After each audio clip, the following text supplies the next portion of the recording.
Aí, amores, beleza? Tudo certinho? Gente, vamos dar uma palavrinha agora sobre uma macro classificação que corresponde exatamente às angiospermas, que são as dicotiledôneas e as monocotiledôneas, tá bom? Então, vamos começar aí a destacar esses principais pontos que são de suma importância para a gente conseguir diferenciar do ponto de vista anatômico, morfológico, esses dois grandes grupos. Beleza? Então deixa eu colocar aqui o primeiro slide, que na realidade é só esse, é uma aula bem curtinha, uma coisa bem objetiva para a gente. Olha, então observa bem o seguinte, eu posso chamar simplesmente por dicotiledôneas ou eudicotiledôneas, são sinônimos, tá certo? Então é uma denominação, é uma colocação que a gente encontra aí,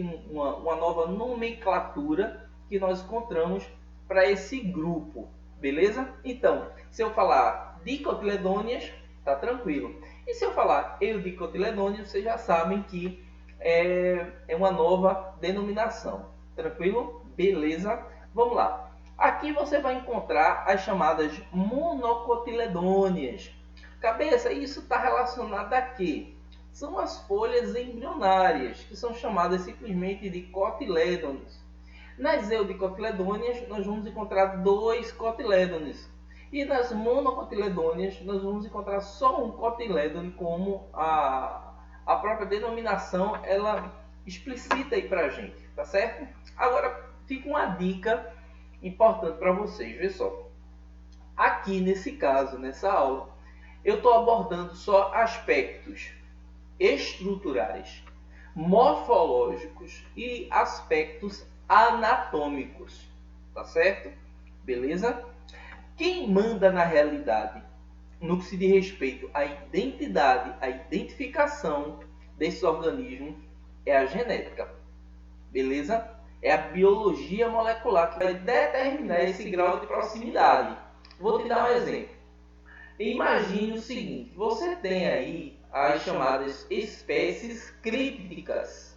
Cabeça, o que é isso? É uma espécie críptica. Imagine o seguinte, cripto do grego quer dizer escondido, não é isso? Foi o que nós vimos logo no início. Eu tenho as chamadas criptógamas, que são as briófitas e as pteridófitas. Isso aí está bem bonitinho na nossa primeira aula sobre botânica. Então, eu encontro também as chamadas fanerógamas, que são aquelas que mostram que é visível a sua estrutura reprodutora, o seu aparelho reprodutor. Beleza? Tranquilo?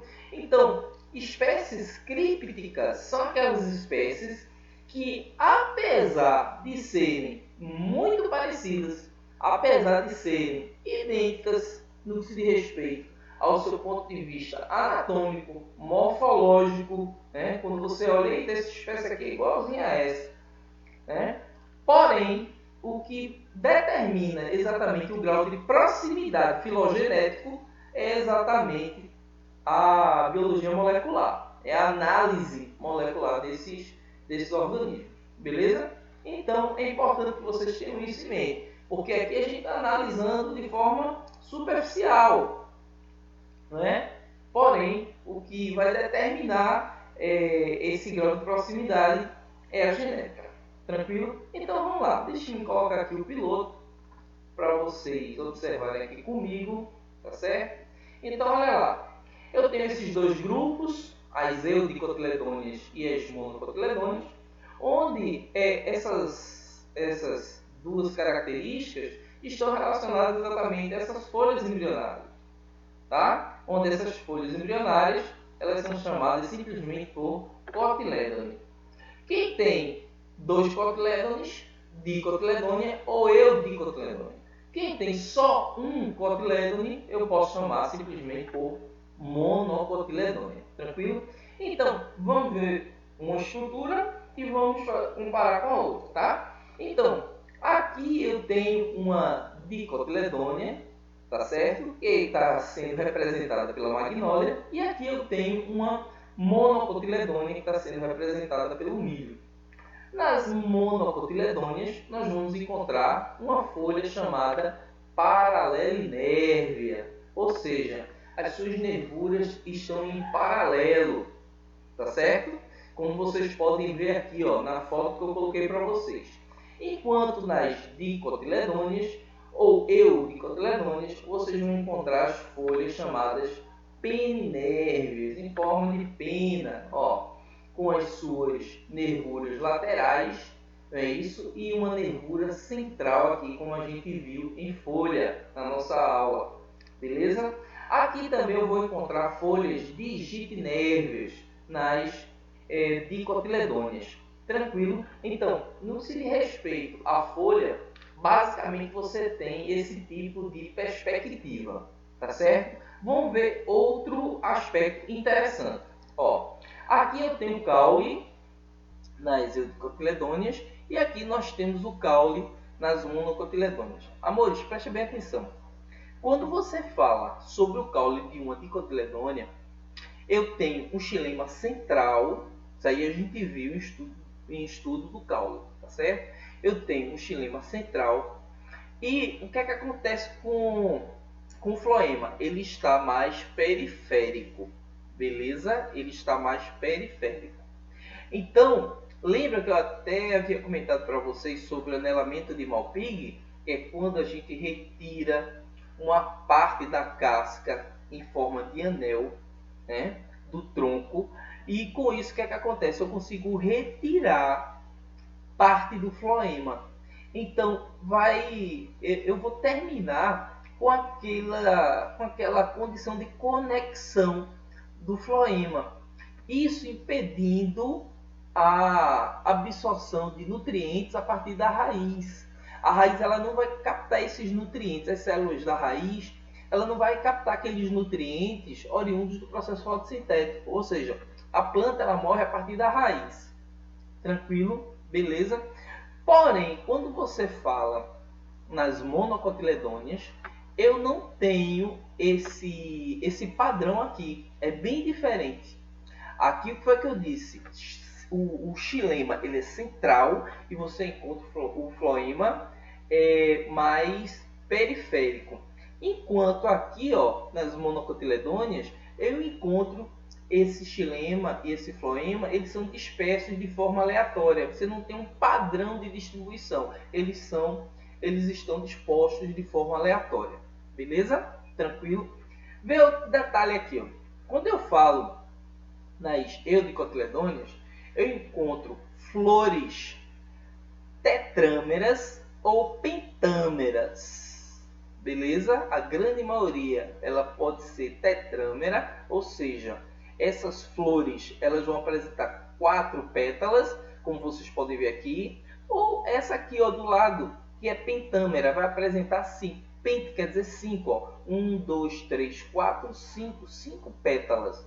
Então, do ponto de vista morfológico, anatômico, as eudicotiledôneas elas vão apresentar esses dois tipos aqui básicos de flores. Tranquilo? Enquanto, quando você analisa aqui, ó, as flores das monocotiledôneas, eu tenho flores hexâmeras. Eita cabeça, hexa quer dizer o que? 6. Então, elas se apresentam para a gente com 6 pétalas. Olha, conta aqui comigo. 1, 2, 3, 4, 5, 6. Beleza?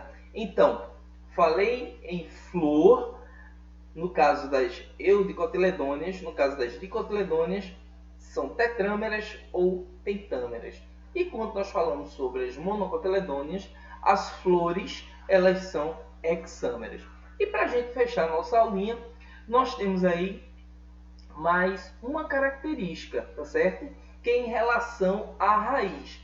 A estrutura radicular de uma eudicotiledônea ela é muito interessante porque ela vai apresentar aqui pra gente ó, uma raiz principal, que é essa, ó. Dá uma olhadinha lá, ó. Beleza? Por isso que eu digo que a raiz ela é axial, porque ela tem um eixo. E esse eixo ele vai promover a formação de raízes laterais. É o chamado plagiotropismo. O vegetal ele tem crescimento em alongamento, como a gente viu, com geotropismo positivo e negativo, e aqui você vai encontrar o crescimento lateral, crescimento lateralizado das raízes, que é chamado simplesmente por plagiotropismo ou crescimento plagiotrópico, beleza? No que se diz respeito à raiz pivotante, tem sinônimo. Eu posso chamar raiz axial, ou pivotante, é a mesma coisa, beleza? Vamos ver o tipo de raiz nas monocotiledôneas. Amores, olha só, eu não tenho um eixo principal. Você não tem um eixo principal nas monocotiledôneas. Aqui você vai encontrar a chamada raiz dita fasciculada ou em cabeleira, tá certo?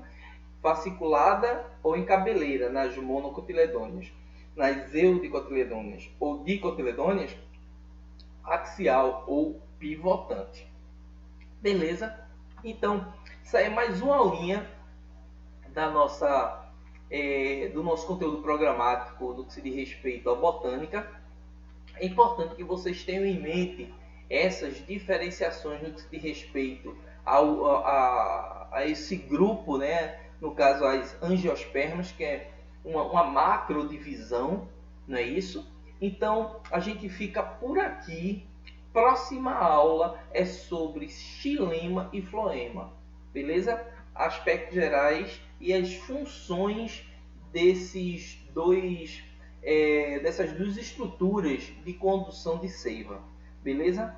Então, abraço, tudo de bom, fica com Deus, tenha Deus sempre no seu coração, beleza?